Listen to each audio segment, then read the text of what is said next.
Hello, everyone. Welcome to our webinar at Statistics Solutions. My name is Justin D'Souza. I'm a quantitative specialist at the company. During today's webinar, we're going to discuss how to conduct and interpret tests of differences. So we're looking at things like ANOVAs and t-tests. If you have any questions, you can type them into the chat box or the Q&A box, and I will answer those questions at the end of the webinar. My colleague Sierra is putting some hyperlinks in the chat box for scheduling free consultations, and you can check out our free dissertation resources. And we'll send everyone a copy of the webinar as well as a copy of the PowerPoint. All right, let's go ahead and get started. First, I'll give a brief overview of what we provide at our company in terms of services. Then we'll look at selecting an appropriate test for differences. We'll look at a demonstration in SPSS for how to conduct these different tests, and then we'll conclude with a summary. On this slide, you can see the different parts of the dissertation journey that we assist with. Our company has methodologists, and we have literature review specialists. On the methodology side, we have both quantitative and qualitative specialists. So if you've hit a roadblock and you need some guidance, if you need help framing your topic or developing research questions, your purpose statement, problem statement, figuring out a gap in the literature or a theoretical framework to support your study, we can assist you there. Within the methodology, we can help you frame your research questions, as I said, and your hypotheses, and determine the best research design that you need to use. We can pinpoint a sample size estimate through a power analysis. We can help you identify survey instruments that will support your study. And we can help you identify the best statistical analyses to use to address your hypotheses. Once you're through with the methodology, we also assist with IRB forms. We can provide data entry templates, so your data is ready to be analyzed within SPSS or another statistical software. We can upload surveys for you on our own SurveyMonkey account. We can also present the results chapter for you. If you just provide us with your methodology and your data, we can provide an APA write-up of your findings. We assist with the discussion, PowerPoints for both proposal and final defenses, and journal publications. If you have any questions, you can give us a call at 727-442-4290, or you can use the hyperlink that Sierra put in the chat box. All right, so we're looking at differences today, which encompasses t-tests and ANOVAs primarily. But before we get to that point, it's important to lay the foundation to know the difference between different types of analysis. So you can have parametric tests, and you can have non-parametric tests. Usually the primary option is a parametric test in which there are assumptions made about the data of interest. The primary assumption here is that your data follows a normal or a bell-shaped distribution. If the assumptions are not met, then you can often shift to a non-parametric technique, or if you're dealing with data that are ordinal or nominal potentially, then you can use non-parametrics. Non-parametric statistics do not have strict assumptions like normality. So this is a good go-to analysis to use if your assumptions are not supported. Okay, so a little bit more about the normality assumption, and we'll look at some examples in SPSS shortly. So parametric analyses like Pearson correlations and regressions, linear regression specifically, t-tests and ANOVAs, they make assumptions about the data following a bell-shaped curve. There are many ways to check for normality. You can use Shapiro-Wilk tests or Kolmogorov-Smirnov tests, which provide an objective p-value, which tells you, does my data follow a normal distribution or not? You can also look at skewness or kurtosis, or you can visually interpret normality through scatter plots or histograms. But if the data do not follow a normal distribution, you can often shift to a non-parametric technique.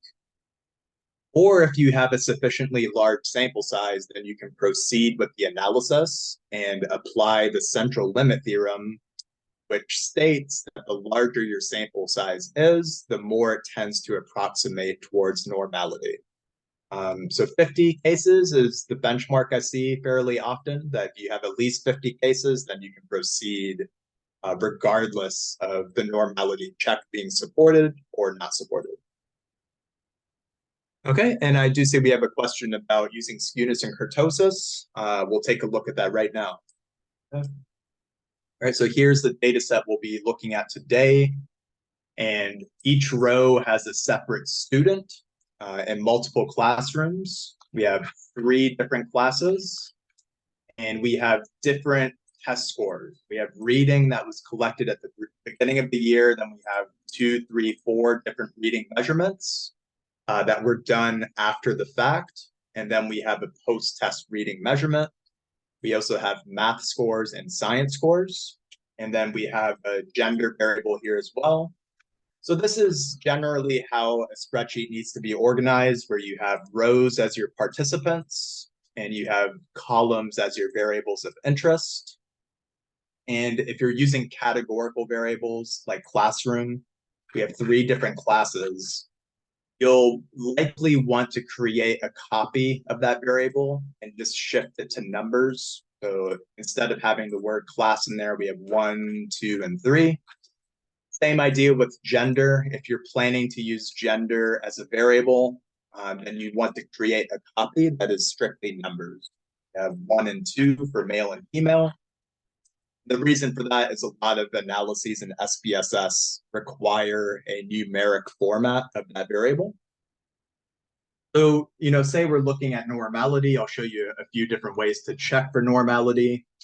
First, we'll look at a Shapiro-Wilk and Kolmogorov-Smirnov test. So if you go to Analyze and Descriptive Statistics and Explore, then let's just put in math and science. Guys, let's see if math and science scores follow approximately a normal distribution. We'll then check mark on plots here, and then we need to select this option here, normality plots with tests. Click continue and click OK. And this is the output that is presented. Okay, so here are the tests of normality. SPSS provides both options, the Kolmogorov-Smirnov option and the Shapiro-Wilk test. So when you look at the p-values, which are under the significance column here, we are hoping for p-values greater than 0.05. Usually it's the opposite. Usually you would hope for a significant finding for most tests where the p-value is below 0.05. But for these tests, ideally they need to be greater than 0.05, meaning that the data closely follows a bell-shaped curve. So normality was supported for math and science. Another way that you can interpret normality is through skewness and kurtosis. So if you go to Analyze, Descriptive Statistics, and Descriptives, and I'm trying to find where that box just pulled up on my computer. Here it is. So we'll do the same thing, math and science. Let's put it here. Then you'll go to Options, and then you can check mark skewness and kurtosis. Click continue and OK. And at the bottom here, you can see those values. So skewness is under this column and kurtosis is under this column. The conventional threshold, it varies, but I primarily see the ranges for both skewness and kurtosis should fall between -2 and +2. So if the values fall between that range, then we do support normality. If it exceeds -2 or +2, then you might have to look at non-parametric tests or potentially transforming your data. I've even seen higher thresholds, like for kurtosis, I've seen it go up to 7, +7 or -7.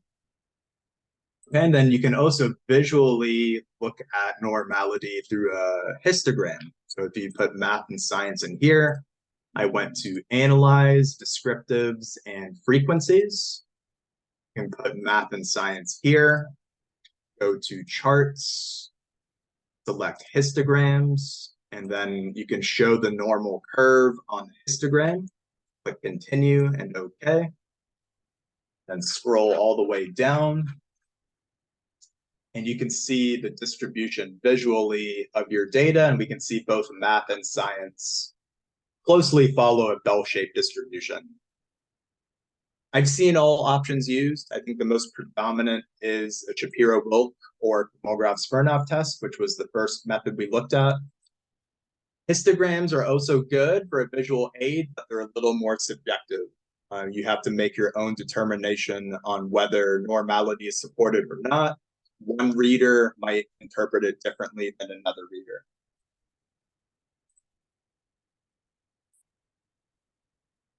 Okay, so the first test of differences we'll look at today is a difference between two groups. So we have a sample research question at the top here. Is there a significant difference in math scores between males and females? We have a distinct variable of interest that we're looking for differences in, and we have two distinct groups, males and females. So the parametric technique for this would be an independent sample t-test, which is used when you have a continuous dependent variable. So a variable that is interval, ratio, or scale, and then you need to have two groups to compare.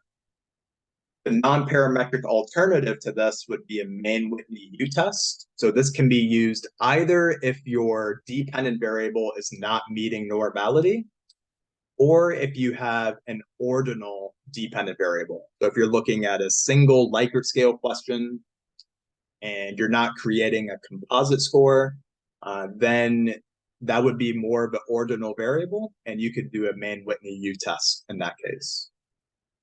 So let's look at, well, let me show the next slide first, how to set up the t-test. So again, you need to have an independent variable that is dichotomous or binary, just meaning two possibilities.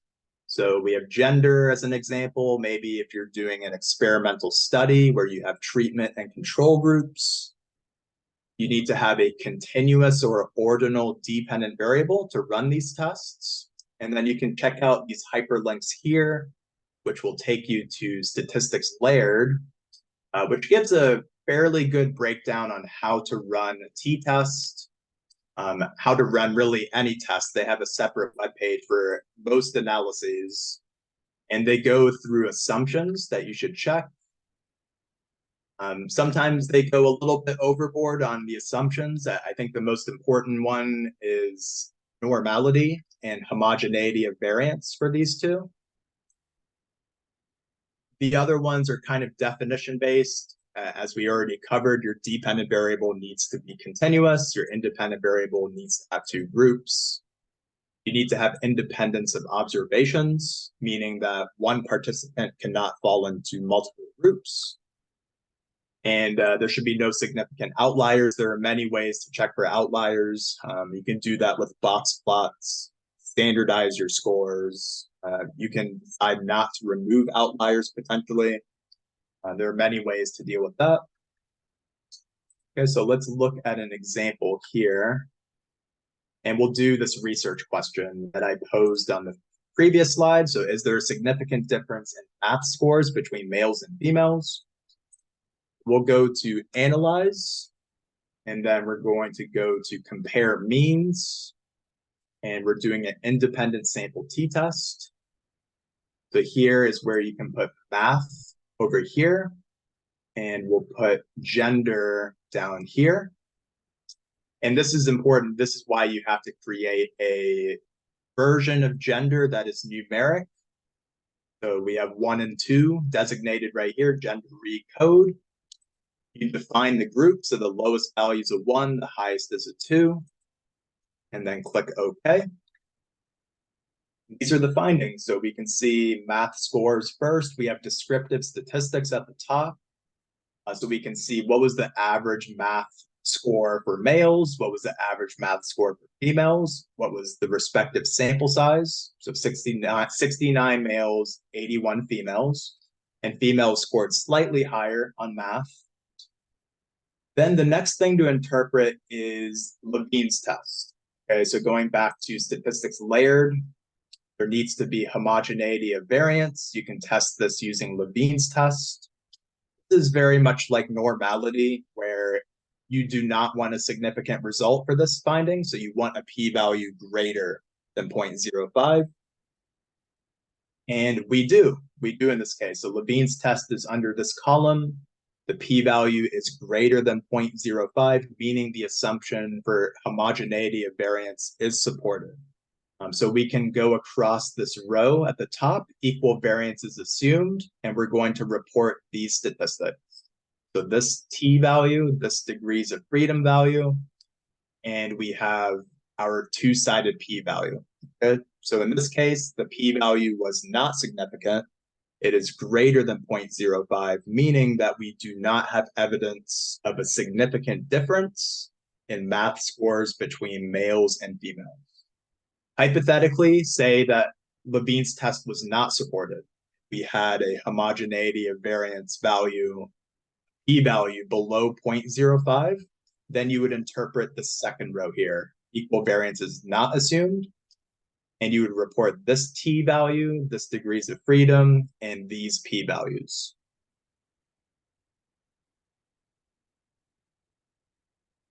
Okay, the next comparison we'll look at is if you're comparing for differences between two or more groups. Okay, so t-test is for two groups. If you have two or more groups, you can run an ANOVA. Here we have some sample research questions. Is there a significant difference in math scores between classes? So we have 3 different classes in the spreadsheet, class 1, 2, and 3. You could also look at multiple dependent variables at once. So say we wanted to look at differences in math and science simultaneously between classes. So if you have one dependent variable, you run an ANOVA. So an ANOVA, an analysis of variance, is used when you're testing for differences in one continuous variable between two or more groups. And we have two or more here. And if you have two groups, you might as well just do a t-test, an independent t-test, which is what we looked at previously. But the math works, and that an ANOVA will work with only a two-group comparison as well. If you have multiple dependent variables, as we do in the second example here, math and science simultaneously, then you can run a MANOVA. So that's a multivariate analysis of variance. So you need to have multiple continuous dependent variables, and you need to have at least two groups that you're comparing. If the assumptions are not supported, then for an ANOVA, you can shift to a Kruskal-Wallis test. And for a MANOVA, there is not a non-parametric alternative to this. So you just have to run multiple Kruskal-Wallis tests for each variable that you're looking at. All right, so let's test these two questions here. Is there a difference in math and science by class? But first, for an ANOVA, we'll go to Analyze. Same menu we went to previously, Compare Means and Proportions. Then we'll do a one-way ANOVA. Then you can go to put math up here. And let's put classroom down here. There are some options that you'll want to select. So let's go to postdoc first. And I will explain what this is doing after I run the analysis. So we're going to do a two-key comparison. That is the most predominant option I see. And then we'll go to options, and we'll select descriptive statistics and homogeneity test of variance. Okay, and then click OK. Okay, so this is going to present first descriptive statistics at the top. You can see math scores for each class, 1, 2, and 3. What are the averages? We have the homogeneity of variance test right here, which was supported. The p-value is greater than 0.05, which is good. Then this is the most important table here, the ANOVA. Okay, so you have your f-test and you have your p-value for the ANOVA. The p-value was below 0.05, meaning we do have significant differences in math between the three classes. That's almost the full story. We need to know a little bit more. We need to know what classes were different than the others. So that was the point of the post hoc option I did when I went to post hoc and selected Tukey. We want to do pairwise comparisons. So comparing class 1 to 2, class 1 to 3, and class 2 to 3. So you can see in this row here, this is comparing class 1 to class 2. And it gives you a specific p-value for that comparison. So in this case, class 1 was significantly different than class 2. And we can see the mean difference here. 3.95 was the difference. So that's essentially doing this subtraction. 85.21 minus 81.26. So there was a 3.95 point gap between class 1 and class 2. And class 1 to class 3 is the next comparison. You go across this row, and we see that the p-value is greater than 0.05. So we do not have evidence of a significant difference between class 1 and class 3 for math. And then the final comparison will be class 2 to class 3. So we'll look at this row next. If you go across the first row here, the top one, class 2 to class 1, we've already looked at that comparison. That was class 1, class 2, right here. Same value and the same p-value. It's just the opposite. This is a positive difference. This is a negative difference. Class 2 to class 3 is what we need. Go across the row. This is a significant difference between class 2 and class 3. And because it's negative, that means that class 3 scored higher than class 2 by 5 points. Let's scroll up just to double check that. And we can see that class 3 was 87.51, class 2 was 81.26. Class 3 did significantly better than class 2.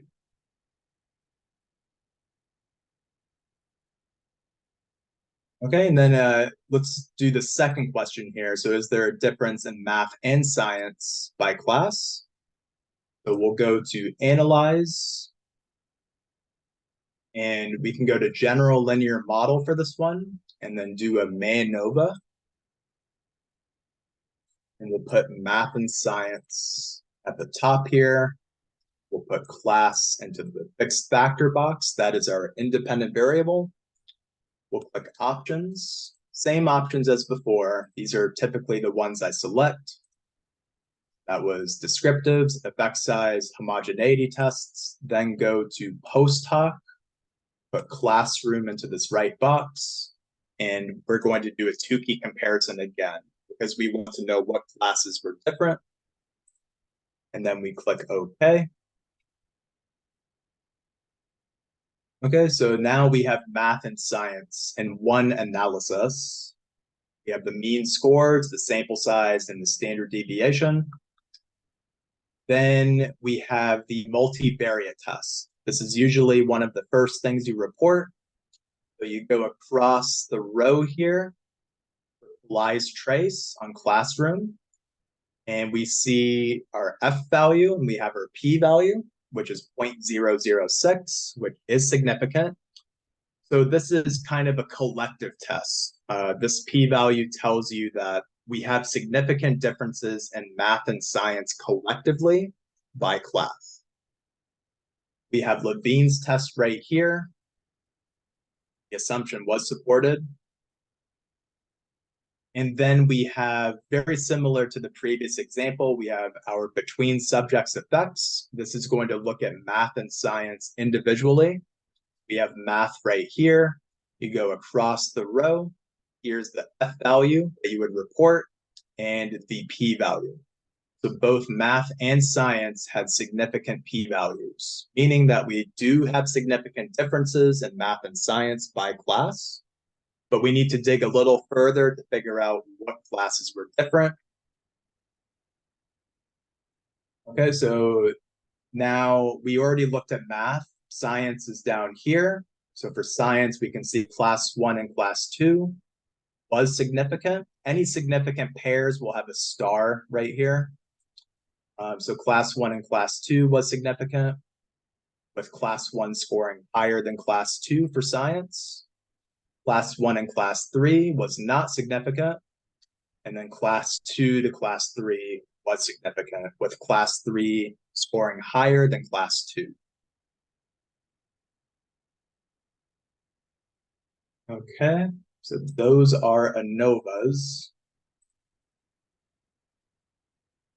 Then we can look at changes over time. So if you're doing a pre-test and a post-test comparison, quite common if you're dealing with educational studies or if you're in the nursing field, you might have to do an intervention.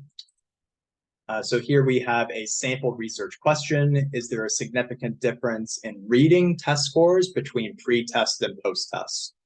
So to run this, you need to have a dependent variable that is continuous or ordinal. It can be continuous, and you'll run a paired sample t-test. If it's ordinal or a non-normal continuous variable, you can run a Wilcoxon sign rank test.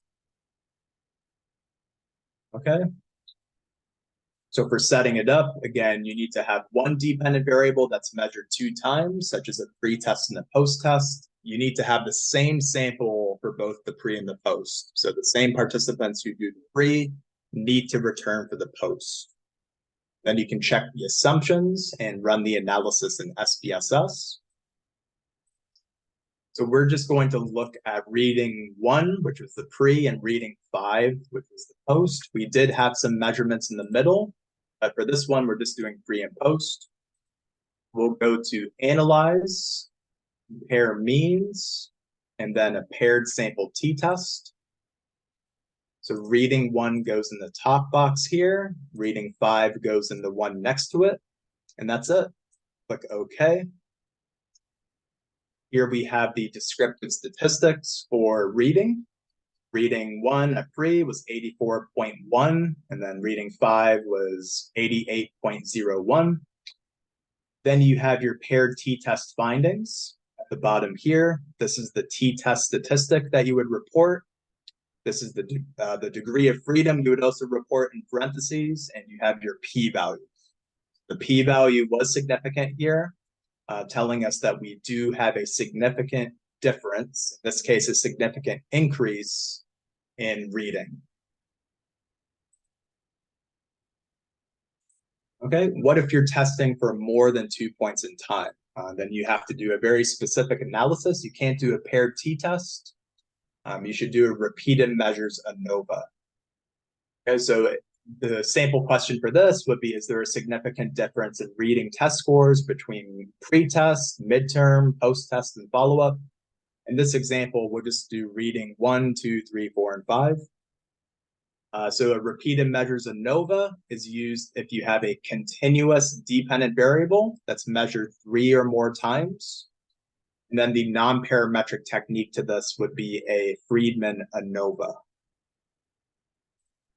Okay, so for a repeated measures ANOVA, we will compare reading 1, 2, 3, 4, and 5. So we go to Analyze, and then General Linear Model, and then Repeated Measures.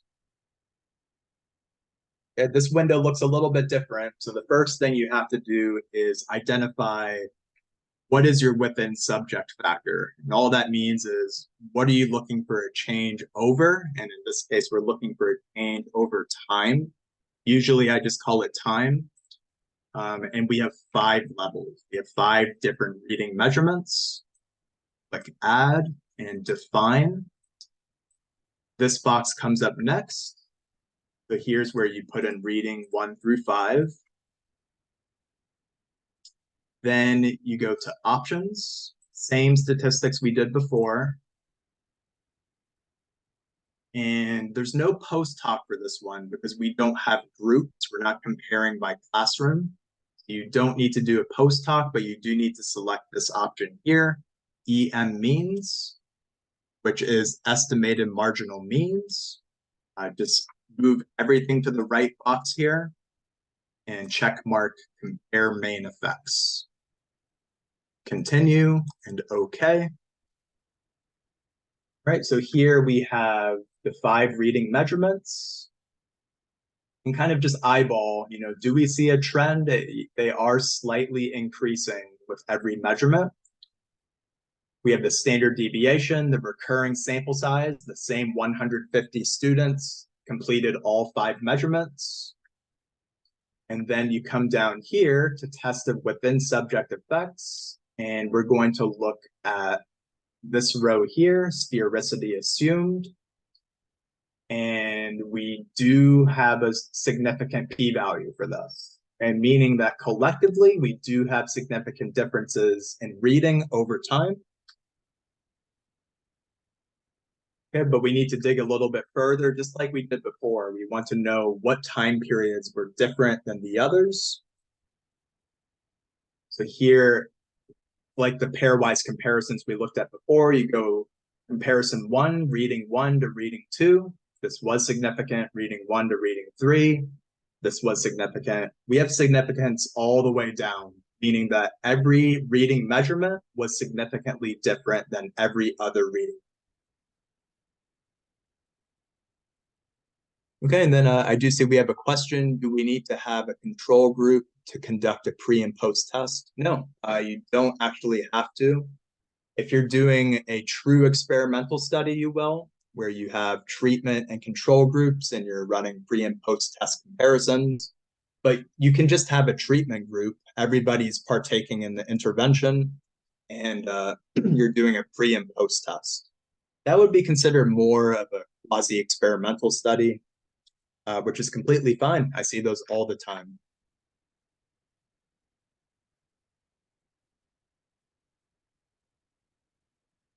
Okay, and then the final comparison would be what we were just talking about, what the question that just came up was a difference in a variable between groups and time. So this is if you are doing a true experimental study, have treatment and control groups, and you're looking at differences between a pre-test and a post-test. Okay, so we have a sample question here. Is there a significant difference in reading test scores by class and by pre-test, post-test? What do you have to use in this case? It's called a mixed model ANOVA. And the reason is because you have 2 components. You have your time, pre-test, post-test, and you have a grouping factor, which is class in this case. So you need multiple continuous variables measured at multiple times, and you need groups to compare.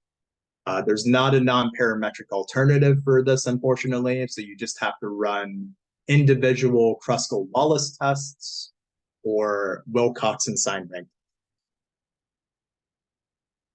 Okay, so for this, we'll keep it relatively simple. Just look at reading 1 and reading 5. Is there a difference over time?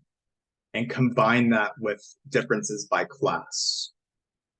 Okay, so for this, we will go to Analyze, General Linear Model, then Repeated Measures. And I'm just going to reset this menu because we just used it previously. So again, we name this time, and we have 2 points of comparison, just pre and post. Click Define. So we need to put in reading 1 and reading 5 up here. And we need to put classroom into the between subjects factor. Is there a difference between reading 1 and reading 5? Simultaneously while looking for differences by class. So we'll go to options here, check mark these options again. Now we do need to do a post hoc because we are comparing by class. Do a 2-key comparison, which is what we've done before. And then estimated marginal means, put all of these in. Okay, so there are 3 things to interpret when you do a mixed model ANOVA. Before that, you have your descriptives at the top. So we have reading 1, the pre-test by class, and then we have reading post by class. So the first thing you need to interpret is there a difference over time? And we look at this box right here, tested within subject effects. And we go across the row. And yes, we do have a significant difference between reading 1 and reading 5. The next thing to interpret is there a difference by class? Excluding time, but only looking at class. So you look at your test of between subject effects, and by class, you do have a significant difference. Okay, this is not factoring in time. And then we need the combination. This is called the interaction effect. We have time interacted with classroom. We go all the way across, and this p-value is not significant. So we don't have a significant interaction effect, meaning that there was not a significant difference in reading over time by class.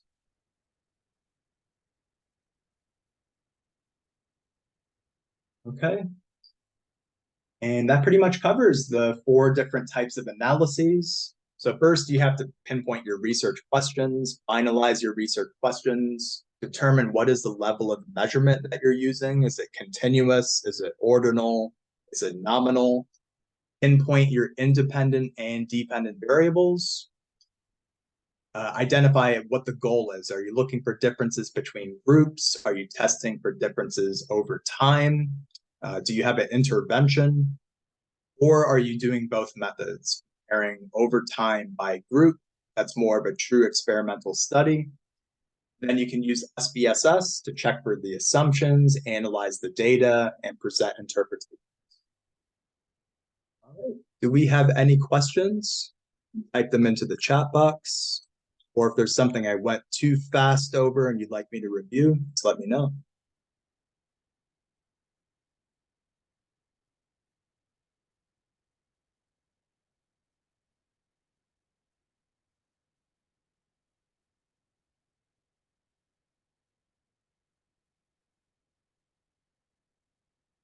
Any questions? I'm going to our company website here just to see what is on the horizon for webinars. All right, so it looks like I will be doing this one next week. So general tips to fast track your methodology. We have a couple more webinars coming up this month. So come join us for those. And I see we have a comment. I only received the recording video link for the workshop, not the PowerPoint. We will send everyone a copy of the webinar. And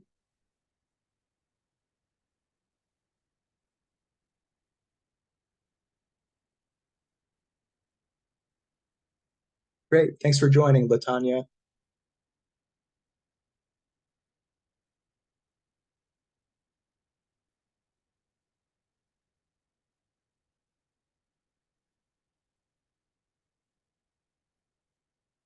All right, do we have any questions?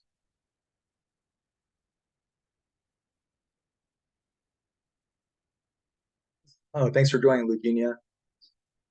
And Zinzi. Any steps in SPSS that you'd like to see again, or anything you'd like me to review?